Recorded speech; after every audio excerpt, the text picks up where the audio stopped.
Welcome to Close Listening. I'm Zach Morgenstern, joined as always by silent co-host Ludwig von B.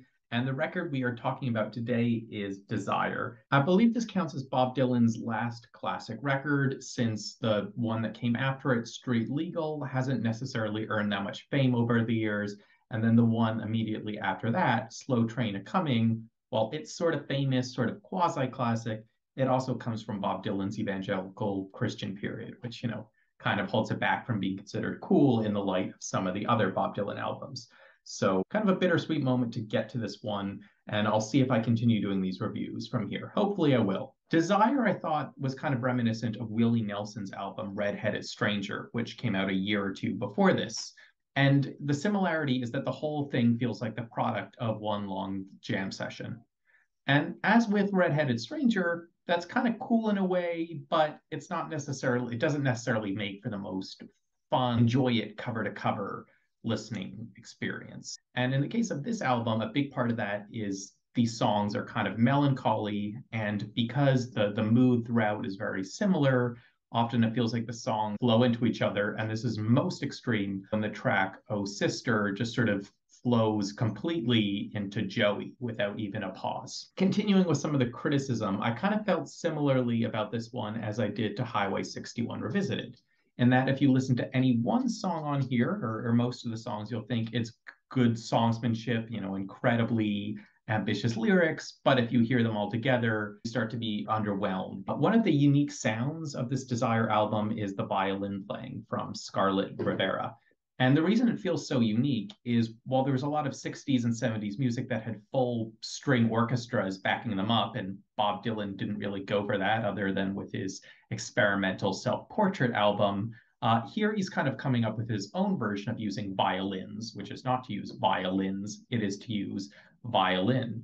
And again, at times it sounds really cool. Scarlett Rivera sometimes plays in this very fast, articulate, piercing way, but you hear the same sound on every song and it starts to lose its oomph. If you're going to have the same sound on everything, I feel like it's almost better to keep it simpler, just have it be singing and guitar.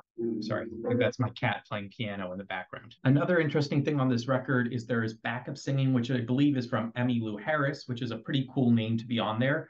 Though I was a bit disappointed when I saw that because I had assumed throughout it was Joan Baez.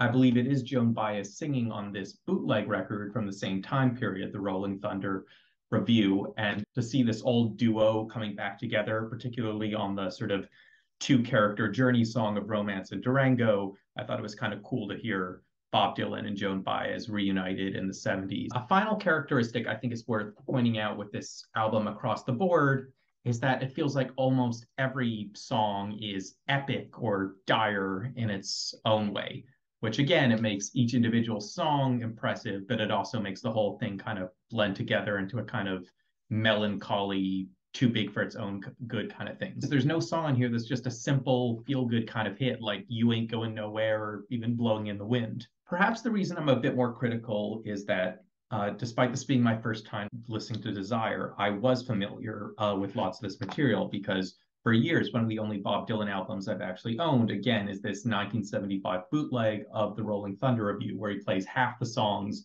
from this album. I guess I was expecting the studio versions of those songs to feel more polished, more set apart, but I mean, the sound quality, the instruments playing aren't really any different than with the live band. And I found with a few of the songs, the sort of intensity of the live performance actually made them a little better. I think he changed the lyrics in particular for Sarah, and it just came out a better song on the live album. That said, despite all these criticisms, this is a very interesting collection of songs, and I think maybe it does more justice for this album to talk about the songs individually. The very first song on this album is on the short list for Bob Dylan's best songs ever. It's called Hurricane. Hurricane is as epic as any of the long poem songs that Bob Dylan has ever written, but unlike many of the others where it feels like he's kind of trolling you by, coming up with these sort of meaningless metaphors that go on and on and on forever, this time he is unequivocally using his talent to tell a real story. It's the real story of the boxer Reuben Hurricane Carter being wrongly convicted for a murder and sort of racism and police corruption that enabled that to happen. It also features Scarlett Rivera, the violinist's most memorable playing on this whole album. Her violin is dynamic. It's not just being sort of melancholy in the background. It's sort of guiding you through this hectic, terrifying song. I think one really appreciates how well Hurricane is written when one listens to a song later on this album that isn't as well written. And I'm sure those of you who know the album well can guess which one I am talking about. Track number 2 is called Isis. Content-wise, this is another epic, though I can't say I like it nearly as much. It has a sort of thumping sound that gets a bit too repetitive, and I never get into it as a melody. That said, were it read as a poem, it might be a bit more interesting. I was thinking about turquoise. I was thinking about gold. I was thinking about diamonds and the world's biggest necklace. As we rode through the canyons, through the devilish cold, I was thinking about Isis, how she thought I was so reckless. So this song introduces the theme of wanting to heal an old relationship, of feeling sorry for whatever wounds there were before. Track 3 on this record is called Mozambique. Lyric-wise, this is, the most shallow thing on the record. It's just about enjoying a vacation in a beautiful place. That said, I felt like the lightness of the subject matter allowed the beauty of the music to come out a bit more. There's a chance musically, this is the best sounding song on the whole record. Track 4 is the sad, mysterious One More Cup of Coffee. In this song, it's Dylan, if you look at the lyrics, is criticizing the person he's singing to. He's describing their family members as weird, unpleasant, creepy people, but he's doing it in this beautiful, mystical storyteller's kind of language, giving it a kind of beauty. And it's also clear he's stalling from leaving because he keeps saying, one more cup of coffee before I go to the valley below. I guess it's maybe a way of saying, there's pain and terror everywhere, and it's better to stick to the pain even if you really hate it, than, risk the unknown. Next, we get Oh Sister. And again, on this bootleg album, someone in the crowd yells out, sing a protest song. And then Bob Dylan starts playing Oh Sister. And it's hard to know if he's just ignoring the heckler or in his mind, Oh Sister really is a protest song. Regardless, I feel like because I heard that live version first, it shaped my understanding of Oh Sister, and I'm inclined to hear it as a sort of loosely, I want to be a feminist. The man seems to be longingly asked by sister, which I hear in the sense of brothers, sisters, comrades, not literal siblings, to, once again welcome his solidarity. It's saying, we were born as brothers and sisters. We were born on the same team, and I'd like to show you I'm on your team again. So as I said before, the music of Oh Sister just suddenly flows into a much longer, very different song called Joey. I mentioned earlier that I was going to negatively compare another song to Hurricane, and unfortunately, Joey is that song. So Joey, like Hurricane, was a plea for understanding for a man who was viewed as a criminal. This song, however, ended up being a lot more controversial than Hurricane because Joey Gallo, and let's not confuse him with this Joey Gallo, was an actual member of a mafia family. Now, maybe it's because I live in a world where, The Godfather is a beloved classic film, but I must admit, I don't get the controversy about Bob Dylan writing the song. I mean, as far as I can tell, Gallo's alleged crimes tended to happen like within the mafia world. So he was hurting other people who also believed in inflicting the same kind of violence. It doesn't look like he was just terrorizing ordinary people. So it feels a bit weird for their people to have been scandalized. I feel like the job of storytellers and poets is to, see the humanity in all kinds of people. So I can't relate to the kind of rock critics who were shocked by this song, people like Lester Bangs or Robert Christgau. I guess I would kind of assume that big city rock critics would be, hippies, the kinds who wouldn't buy into tough on crime kind of logics. But I guess one can't generalize. Another key part of the story of Joey is that, like almost every song on this album, it is co-written by a man named Jack Levy, who was a playwright behind the raunchy O Calcutta production and a friend of various people, including Jim/Roger McGuinn in the music world. And it was actually Levy who, I think he was personal friends with Joey Gallo, and thus someone who really championed the idea that Gallo was misunderstood and, within the context of his mafia world, a relatively progressive and nonviolent person. And Dylan, it seems, it wasn't necessarily that he shared Levy's worldview, it's that he didn't really care to question it. We have to remember Bob Dylan had previously written songs about John Wesley Harding and Billy the Kid. He was interested in outlaws and criminal underdog figures, and he wasn't interested in debating whether those people were actually Robin Hoods or,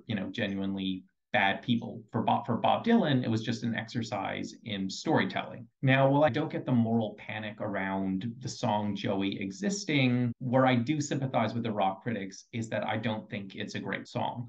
Oftentimes, it just sounds like Dylan is going through a list of bullet points, no pun intended, that list out Gallo's life history and the elements of his character that Jack Levy particularly wanted us to remember, to relate to. Uh, and, maybe this is an example of collaboration hurting Dylan. Dylan felt compelled to put in all these details that Jack Levy gave him, and as a result, wrote a less poetic song. Of course, it could have worked completely differently. I don't know how much collaboration there actually was between Levy and Dylan and what is whose fault, but this doesn't feel like it flows poetically in the way most Bob Dylan songs do. I don't know if you get those Instagram ads where you can basically hire a singer-songwriter to like write a song about how you met your wife and then record it for you so it sounds all professional. And oftentimes when I listen to those ads, I cringe because it's clear the hired singer-songwriter is just focusing on listing out all the bullet points without thinking about writing a poetic song that's good in its own right. And it kind of feels like that's what happened with this song, Joey, which is not to say because it is ridiculously long, I think it's over 10 minutes long, it can't grow on you. There are certainly some verses that are better than others. But overall, it felt like this was a song that Bob Dylan felt compelled to write. It doesn't exist because the art existed in Bob Dylan's head. He forced the art out of him. Bright side to these weaknesses in Joey as a song is that they emphasize what's so good about Hurricane. So Hurricane starts out with a frantic mystery. We're not introduced to Reuben Carter right away. We're seeing this mysterious scene where Miss Patty Valentine enters. We're gradually introduced to all these weird characters. And I mean, we can roughly guess what's going to happen in the song, but Dylan actually tells it like a whole mysterious story. His mood is not sad or defeated, it's frantic. By contrast with Joey, every chorus he sings, "Why'd they go and blow you away?" So throughout, oh, this is a sad song. He's explaining why he's misunderstood and he's going to die young. So Joey is not good storytelling. Again, it is just a list. The next song is Romance in Durango. So this song, I feel like it brings things back to kind of a travel theme. I was thinking earlier about why this album is called Desire. And I feel like, yeah, it just loosely brings together the various things Bob Dylan desires in the world, whether that's better connections with women or whether it's just traveling to different places. So we've been to Egypt, we have been to Mozambique, we're going to go to some mysterious island, possibly in Greece, and now we are in Mexico. And this song sounds kind of like a cliched Mexican aesthetic song. At the same time, it is a really good version of that. It opens, with full kitschy intensity with the line "hot chili peppers in the blazing sun," and the sound sounds a little thicker than other things we've heard so far, with some mandolin playing. So overall, I think it's a good contribution to the album. It shakes up the sound a bit, and also like Isis and like Oh Sister, it repeats the theme of Dylan longing to be in better, closer relationships with a woman in his life or with women in general, as this song is about a couple taking this dangerous horseback ride together. And the verse always goes, "Don't cry, my darling, it's going to be okay." Then we get Black Diamond Bay. This is supposedly based on a Joseph Conrad story, and it tells the mysterious tale of a woman with a fake passport getting kidnapped and seemingly killed.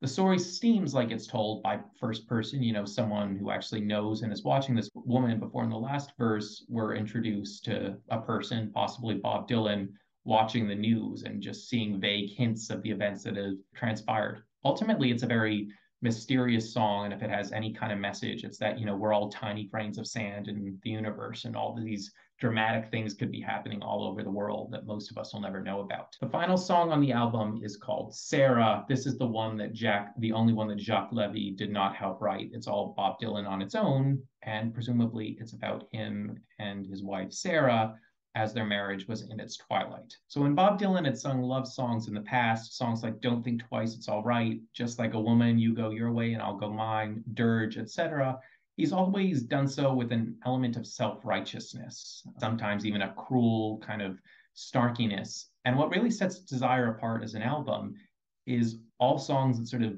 deal with relationship dynamics. He sings them from a pure place of love or regret. We saw this a little bit in Isis and Oh Sister and in Romance in Durango. And in Sarah, he's really just thinking back to these memories he cherished of traveling with Sarah around the world. I said I don't like this version as much as I like the album version. I feel like sometimes the voice verses here are a bit too literal in their description of memories, including a scene of him and Sarah visiting Portugal, which just doesn't roll off the tongue too well. But the fact that it both has beautiful harmonica playing, making it sound like a Bob Dylan song, but the verses are just so direct to the point and sincere, makes it not sound like any other Bob Dylan song. It's a really cool place to end this record. Overall, this is an album that you're gonna want to re-listen to. It feels like there's so much to talk about with these songs. Is it straight up enjoyable to listen to? No, because it's kind of melancholy, but the feeling it is and so intense that even if you don't love it, part of you has to be really attracted to it. I was thinking whether if I would rename this album, and I think maybe Longing is a slightly better title than Desire. I feel like Desire has a sparkling feel to it, but Longing captures the overall sentiment of this album. So let me know your thoughts about Desire in the comments below. I'm Zach Morgenstern. This is Ludwig von B. See you next time.